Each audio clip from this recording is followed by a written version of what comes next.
Halo Tribuners, kembali bersama saya Arya Tonang Tribuners pada hari Senin 12 September 2022. Tribuners, saat ini saya sedang berada di Mapolda Jambi, di mana saat ini Kamarudin Simanjuntak bersama tim sedang mendatangi Mapolda Jambi, di mana ini merupakan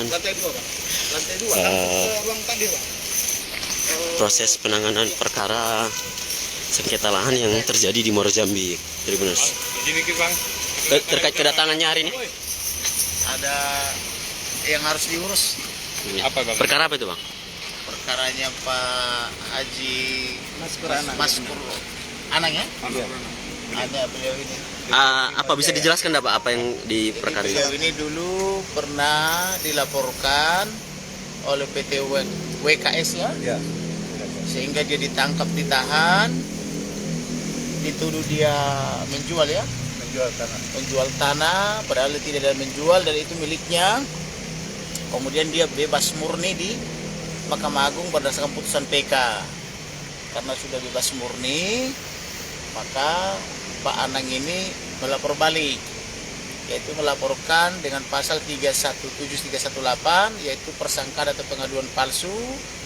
Junto memberi keterangan palsu di pengadilan, itu melanggar pasal 242 dengan ancaman 7 tahun karena perkara pidana ditambah 2 tahun, jadi ancamannya 9 tahun. Tetapi sudah dilaporkan itu selama 3 tahun ya Pak ya, dari 2019. Penyidiknya main-main dari kriminal khusus, jadi perkaranya nggak dituntaskan. Nah oleh karena itu Pak Maskur Anang ini datang mengadu ke kantor kami, minta perlindungan hukum supaya ada kepastian hukum. Jangan karena penjahat ini atau diduga penjahat ini dari perusahaan mafia atau perusahaan besar, polisi jadi tidak tegas. Oleh karena itu, supaya orang ini yang membuat laporan palsu kepada Pak Anang ini dari PT WKS ini segera ditangkap dan ditahan. Itulah kami datang dari Jakarta. Pertama kemarin mengurusi keluarga almarhum Brigadir Joshua, yang kedua mengurus bapak ini. Itulah intinya. Berarti WKS direkturnya kalau siapa yang mau kita laporkan ini? Yang kita laporkan itu orang yang disuruh direktur, yaitu dulu di sana dia sebagai humas, kemudian direktur utamanya juga, karena yang menyuruh humasnya itu kan direktur. Jadi kita minta supaya segera ditangkap dan ditahan karena melakukan kejahatan. Boleh disebutin bang namanya soalnya? Ya. Oke. Ya. Tapi kan untuk sengketa lahannya ada kita dilaporkan juga bang? Jadi bapak ini punya lahan itu berasal dari sebagian warisan dari orang tuanya, sebagian pembebasan dari masyarakat, yaitu masyarakat menjual atau melepaskan haknya. Bapak ini mengurus kepada masyarakat dan membayar melalui kepala desa, ada bukti pembayarannya, ada sporadiknya. Kemudian bapak ini juga dapat izin lokasi dari berbagai kantor, termasuk dari kementerian, kemudian dari gubernur, dari bupati. Karena sudah dapat izin, kemudian dibangunlah. Tetapi kemudian orang itu membuat laporan palsu, sehingga bapak ini ditangkap dan ditahan selama 6 bulan ya. Nah, tetapi bapak ini tidak terbukti di pengadilan melakukan tuduhan mereka. Lalu bapak ini 2019 melaporkan balik kan gitu, dengan pasal 317, 318, pasal 242, junto pasal 310 KUH pidana, junto pasal 556. Tetapi penyidik kriminal khusus main-main, udah 3 tahun lidik terus. Oleh karena itu kita datang menanyakan mengapa ini 3 tahun laporan baliknya tidak ditingkatkan ke penyidikan. Mampu nggak menangani? Kalau tidak mampu kita tarik ke Jakarta kan begitu. Nah, berarti ini bikin laporan ulang lagi apa? Enggak, menindaklanjuti laporannya. Karena bapak ini sudah melapor 3 tahun yang lalu. Tetapi 3 tahun hanya lidik aja. Karena yang dilawan itu perusahaan sangat besar, diduga para mafia kan begitu ya. Jadi kita ini kan semboyannya rebut kepolisian dari tangan mafia, supaya polisi ini bisa objektif dan profesional dan proporsional dalam menangani segala perkara apapun, sehingga orang miskin, orang kaya sama-sama mendapatkan haknya kan gitu. Jadi kita harus hidup jujur dan terhormat atau honeste pipere kan begitu. Untuk lahannya sendiri di mana, kemudian luasnya berapa? Yang luasnya di samping itu gini saya tambahkan. Lahannya, buka aja maskernya. Lahannya seluas 10.120 hektar dari 3 perusahaan, 1 PT RKK, PT RMB, Riki Mas Jaya, dan Riki Mas Rizky Putra. Nah itu lahannya sekarang dikuasai secara Melawan hukum. melawan hukum. Itulah saya minta bantuan pengacara saya agar menuntaskan masalah ini, karena kami sudah mendapatkan kemenangan di Pengadilan Negeri Jambi dalam perkara 51 tahun 2013. Ternyata WKS wani prestasi. Setelah itu di dalam perkara 109 tahun 2019 kami mendapatkan 109 tahun 2017 kami mendapatkan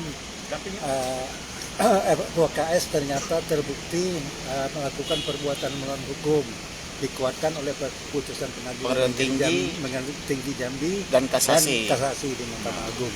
Mungkin bisa disederhanakan sedikit Pak. Pihak perusahaan ini melaporkan Bapak atas kasus apa mungkin?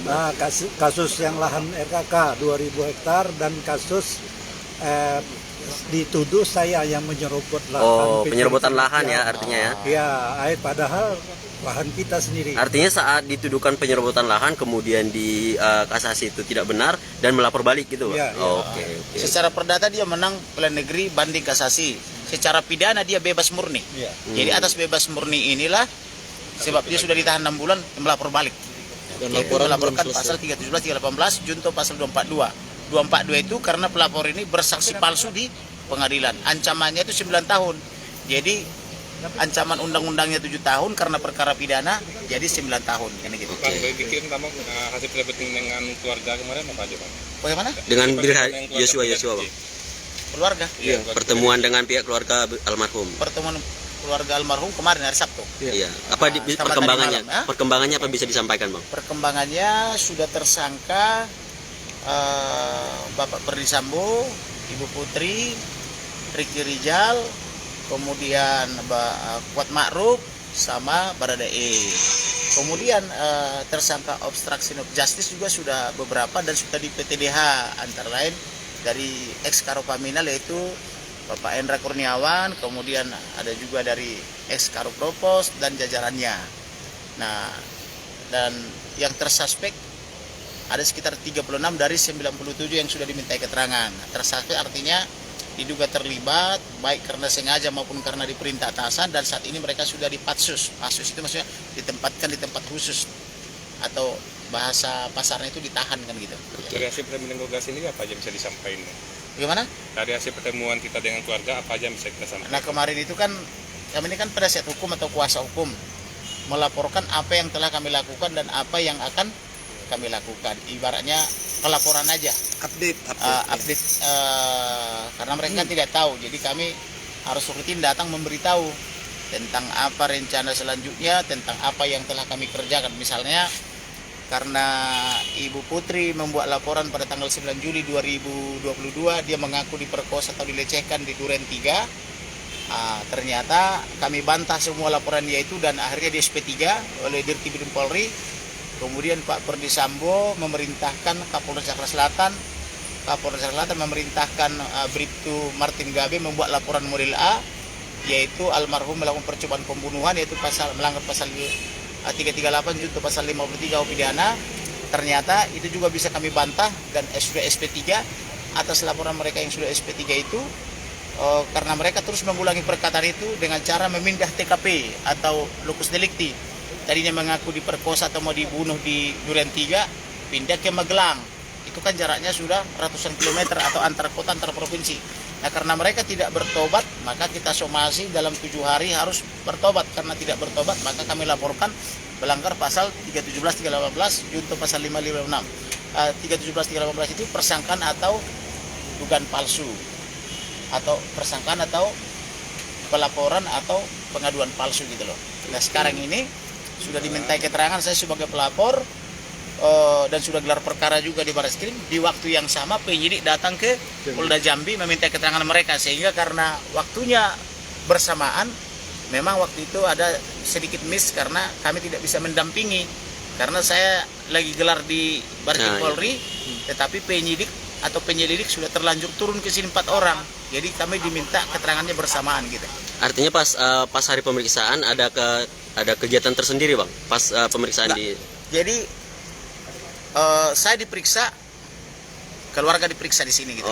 Jadi pemeriksaan di sini intinya apakah betul memberi kuasa ke saya, kemudian apakah mengetahui laporan mereka, yaitu laporannya Perdi Sambo, Bribtu Martin Gabe, atau laporan daripada siapa namanya, Ibu Putri. Nah, kemudian apakah tahu sudah di SP3 itu atau belum? Itu intinya begitu. Oke. Tapi untuk keluarga diperiksa kita memantau dari Jadi saya mantau lewat handphone aja.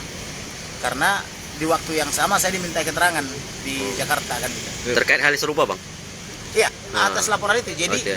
saya lagi gelar perkaranya. Di sini penyidik sudah turun meminta keterangan keluarga gitu loh. Oke, Bang. Bang, intinya pada kedatangan kita ke Jambi ini ada 2 agenda, Bang, ya? Agenda kita dua, pertama melaporkan perkembangan, yang kedua menjelaskan kenapa kita tidak bisa dampingi karena di waktu yang sama kita gelar perkara di Barreskrim atas laporan saya, kemudian sekaligus diminta keterangan awal. Nah, atas pelaporan saya itu mereka juga diminta keterangan di Polda Jambi gitu. Oke, Bang. Jelas ya? Ya. Terima kasih ya. Ya. Arya. Oke, Tribuners, ini komentar saya Ritondang. Selamat pagi, Lacak. Pakaian Jambi, Pak.